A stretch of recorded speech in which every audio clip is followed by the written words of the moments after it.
Hello दोस्तों, आप सभी का स्वागत है फिर से एक बार हमारे यूट्यूब चैनल पे। आज हम लोग बात करने वाले हैं दोस्तों कि आधुनिक भारतीय इतिहास को शुरू करने वाले हैं। आज इन मॉडर्न हिस्ट्री को आज से शुरू करने वाले हैं और इसका लगातार वीडियो आपको हम प्रोवाइड करवाते रहेंगे। आप हमेशा देखते रहिएगा और आनंद उसका लेते रहिएगा लॉकडाउन में। चलिए इस वीडियो को शुरू करते हैं। आधुनिक भारतीय इतिहास, आज हम लोग इसको शुरू करते हैं। आज ही एक वीडियो बनाए थे, मतलब ट्रिक पे कुछ था, तो आप उसको जाके चैनल पे पेज पे जाके आप देख लीजिए उस वीडियो को। और चलिए इस वीडियो को शुरू करते हैं मॉडर्न हिस्ट्री को। आधुनिक भारतीय इतिहास को, आधुनिक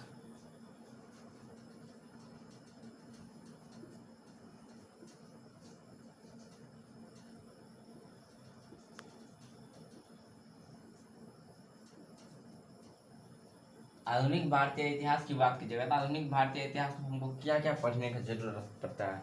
देखिए, आधुनिक भारतीय इतिहास में हम लोग यह जानते हैं कि भारत में अंग्रेजों का अधिकार कैसे हुआ था, अंग्रेजों ने अधिकार भारत में क्यों किया था, कैसे किया था, और मतलब वो कब तक भारत में रहे, फिर कब गए, किस कंपनी का कब स्थापना हुआ, इसी सब के बारे में जानते हैं। कौन सी यूरोपीय कंपनी पहले आई, कौन सी बाद में आई, इसी सब को जो है आधुनिक भारतीय इतिहास में जानते हैं। तो चलिए वीडियो को शुरू करते हैं कि आधुनिक भारतीय इतिहास की बात कीजिए, यानी भौगोलिक खोज, यानी जो है मतलब विकास हो, एक तरह से ऐसा कीजिए कि मतलब विकास होना शुरू हुआ था। भौगोलिक खोज यानी नया नया जगह का खोज होना शुरू हुआ था, बहुत सारे जगह का नया नया खोज होना शुरू हुआ था, उसी को भौगोलिक खोज बोलते हैं। तो ये सब का शुरू हो गया था। तो आधुनिक भारतीय इतिहास में हम देखते हैं कि पंद्रहवीं शताब्दी में भौगोलिक खोज की शुरुआत हुई थी। पंद्रहवीं शताब्दी में भौगोलिक खोज का शुरुआत हुई थी। पंद्रहवीं शताब्दी का मतलब क्या? पंद्रहवीं शताब्दी का मतलब ये हो गया कि 1401 से लेकर के और 1499 तक ये आपका हो जाएगा पंद्रहवीं शताब्दी। ये आपका पंद्रहवीं शताब्दी हो जाएगा। तो इसी के अंदर, इसी के भीतर में जो है भौगोलिक खोज होना शुरू हुआ था। और भौगोलिक खोज को सबसे पहले बढ़ावा देने का कार्य पुर्तगाल के राजा, भौगोलिक खोज को पुर्तगाल के राजा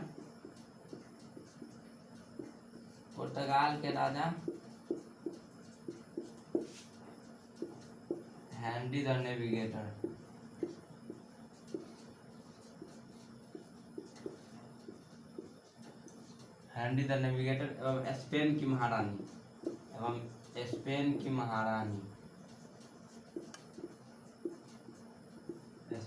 महारानी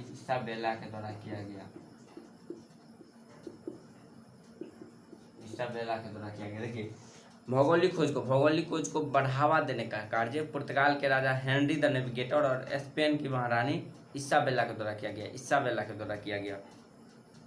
और यदि बात कीजिएगा इसाबेला के द्वारा किया गया, देखिए भौगोलिक खोज का शुरुआत कब से हुआ था? तो 1487 में आपको पहले ही बता दिया कि 15वीं शताब्दी यानी 1401 से लेकर के 1499 के भीतर में होगा। 1487 में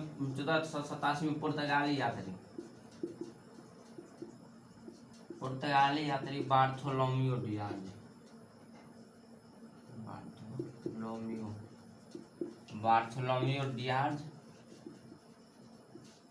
भारत को खोजने निकले। देखिए 1487 में जो है, 1487 में पुर्तगाली यात्री बार्थोलोमियो डियाज भारत को खोजने निकले।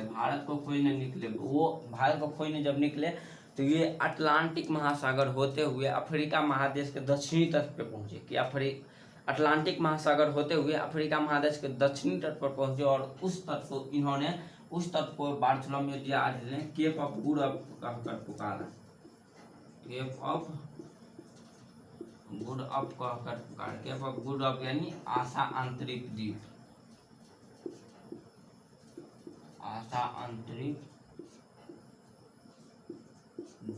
केप ऑफ गुड ऑफ कहकर पुकारा।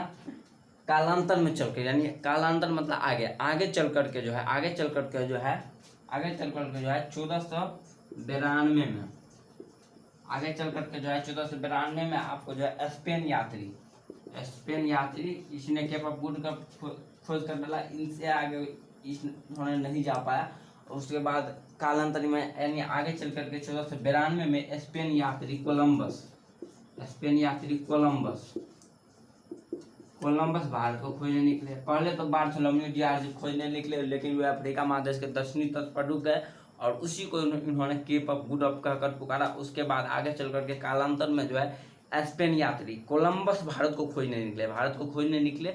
वे भारत के जगह अब नई एक अलग दुनिया के देश को खोज कर डाले। वे भारत के जगह अमेरिका का खोज कर डाले। वे भारत 1492 में स्पेन यात्री कोलंबस भारत को खोजने निकले, लेकिन वे भारत के जगह अमेरिका का खोज कर डाला। और अमेरिका के निवासी को जो है रेड इंडियन कहकर पुकारा। अमेरिका के निवासी को रेड इंडियन अमेरिका को नई दुनिया का देश कहकर पुकारा।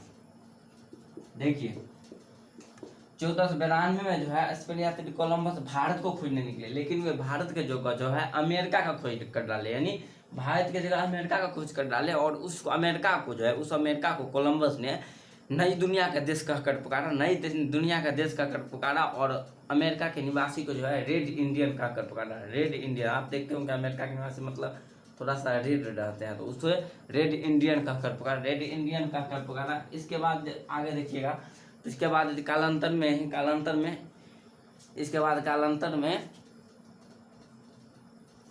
आगे चलिए। इसके आगे कालांतर में जो है आपका देखिए, एक मिनट,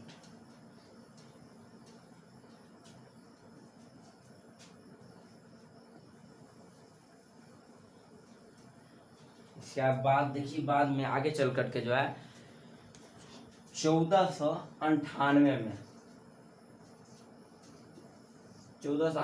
आगे चल करके 1498 में पुर्तगाली यात्री यानी वास्को डिगामा।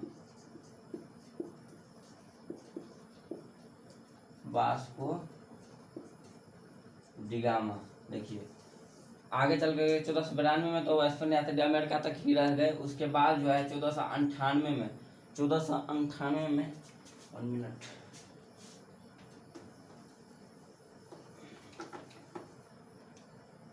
1498 में पुर्तगाली यात्री वास्को डिगामा भारत को खोजने निकले। हुए अटलांटिक महासागर होते हुए अफ्रीका महादेश के दक्षिणी तट यानी केप ऑफ गुड ऑफ होते हुए हिंद महासागर के रास्ते देखिए, पहले अटलांटिक महासागर होते हुए केप ऑफ गुड ऑफ होते हुए हिंद महासागर के रास्ते हिंद महासागर में एक नाविक थे अब्दुल मुनीद। गुजरात वो नाविक थे अब्दुल मुनीद के ही सहायता से जो है वास्को डिगामा भारत के पश्चिमी तट पर स्थित बंदरगाह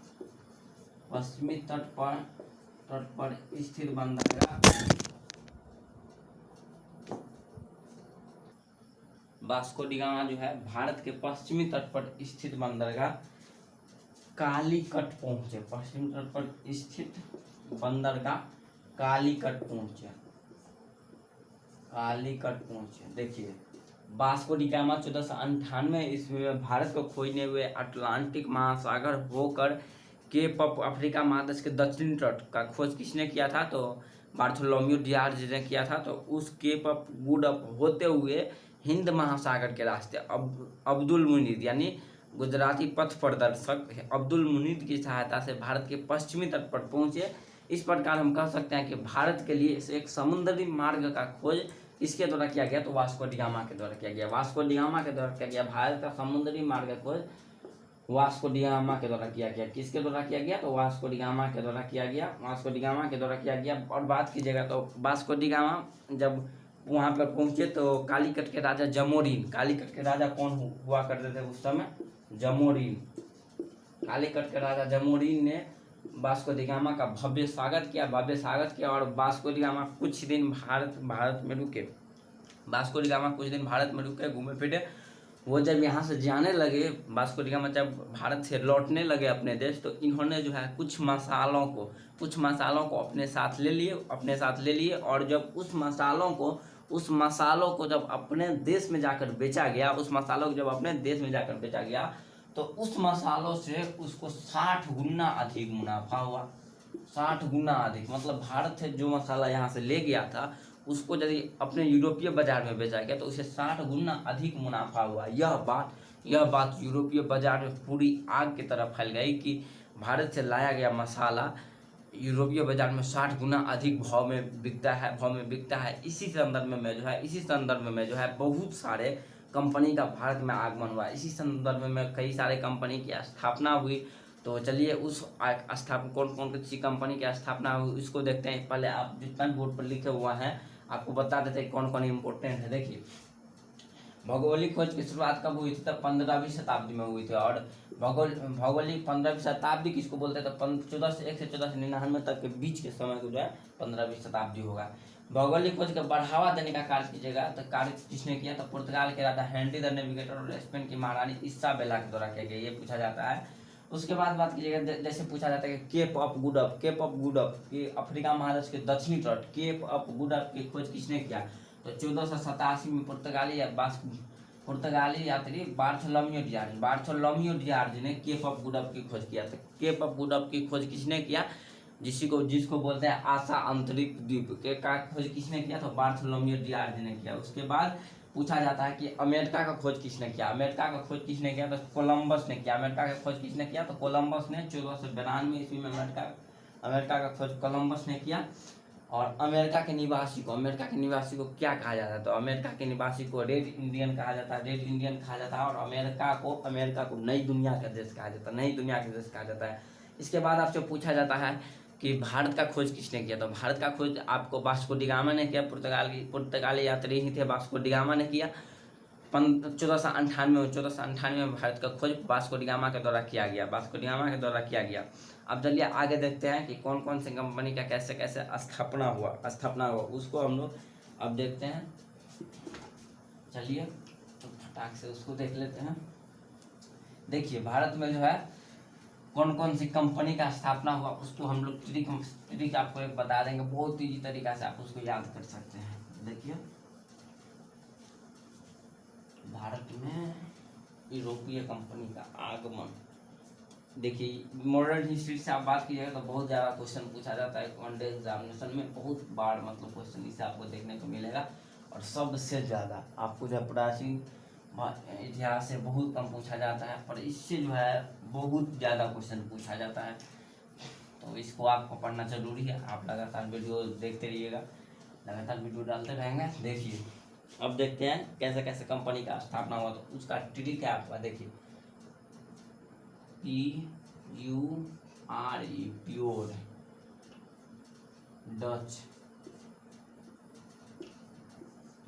डच डेनिश में जाके फंसा। प्योर डच डेनिश में जाके फंसा, यही हमारा ट्रिक है आज का। और इसी ट्रिक के माध्यम से हम देखेंगे कि कौन कौन सी कंपनी का भारत में कैसे कैसे स्थापना हुआ। तो प्योर डच डेनिश में जाके फंसा। देखिए, PUR से पुर्तगाली ईस्ट इंडिया कंपनी, पुर्तगाली ईस्ट इंडिया कंपनी 1498 में इसका स्थापना भारत में हुआ। उसके बाद ई से, यहाँ ई देखिए बचा हुआ है, तो ई से है हो जाएगा आपका अंग्रेजी ईस्ट इंडिया कंपनी, अंग्रेजी ईस्ट इंडिया कंपनी 1600। उसके बाद आपका डच है, यहाँ पे डच यानी डच ईस्ट इंडिया कंपनी 16 से 2। Danish east India company 1616। उसके बाद डेनिस हो गया, उसके बाद जाके फंसा फ्रांसीसी ईस्ट इंडिया कंपनी 1664। उसके बाद फर्स्ट से फ्रांसीसी हो जाएगा, उसके बाद यहाँ 100 है तो 100 से हो जाएगा स्वीडिश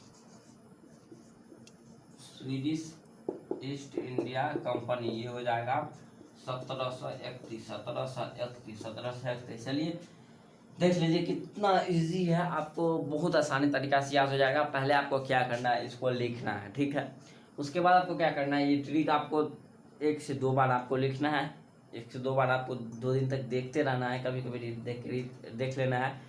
प्योर डच डेनिश में जाके फंसा, ये जो है देखिए प्योर एक नाम समझ जाइए कि प्योर डच एक नाम समझ जाइए। प्योर डच जब डेनिश गया तो वहाँ की सरकार ने इसको रोक लिया। जैसे अभी लॉकडाउन चल रहा है ना, कोरोना महामारी, तो ऐसे समझिए कि जब प्योर डच जब भारत से वहाँ गया तो इनको कोरोना हो गया था। तो वहाँ जो है डेनिश के जो मतलब डेनिश के जो सरकार थे उसने इनको डेनिश में रोक लिया। तो इस तरह से हम बोल सकते हैं कि प्योर डच डेनिश में जाके फंसा। उसी से हम लोग का मस्त हो जाएगा कि PUR से पुर्तगाली ईस्ट इंडिया कंपनी 1498। उसके बाद ई आ जाएगा तो ई से आपका हो जाएगा अंग्रेजी ईस्ट इंडिया कंपनी 1600। उसके बाद आ जाएगा आपका डच, तो डच ईस्ट इंडिया कंपनी 1602। उसके बाद आ जाएगा आपका डेनिश, तो डेनिश ईस्ट इंडिया कंपनी 1616। उसके बाद आपका आ जाएगा फ्रांसीसी, तो फ्रांसीसी ईस्ट इंडिया कंपनी 1664। उसके बाद आपका आ जाएगा 100, यानी 100 से स्वीडिश ईस्ट इंडिया कंपनी 1731। देखिए कितना इजी है, बहुत आपको मतलब 1-2 बार देखिएगा ना, बहुत अच्छा तरीका से याद हो जाएगा। और चलिए इस वीडियो में इतना ही, मिलते हैं अगले वीडियो में। अगले वीडियो में हम लोग बात करने वाले होंगे तो पुर्तगाली ईस्ट इंडिया, एक कंपनी को बारी से इसको मतलब हम लोग पढ़ेंगे। तो अगले वीडियो में हम लोग पढ़ेंगे पुर्तगाली ईस्ट इंडिया कंपनी के बारे में। इस वीडियो में इतना ही। यदि वीडियो आपको पसंद आए तो लाइक ज़रूर कीजिएगा और शेयर ज़रूर कीजिएगा। आपका एक लाइक इतना मोटिवेट मुझे करता है कि आप नहीं जान सकते हो। तो एक लाइक ज़रूर करें और शेयर ज़रूर कीजिए। चलिए मिलते हैं अगले। यदि कोई भी प्रॉब्लम हो, मतलब दिखने में प्रॉब्लम, कुछ भी प्रॉब्लम हो, आप हमें कमेंट में प्लीज़ बताइए, तभी हम कुछ सुधार कर पाएंगे। चलिए मिलते हैं अगले वीडियो में, तब तक के लिए जय हिंद।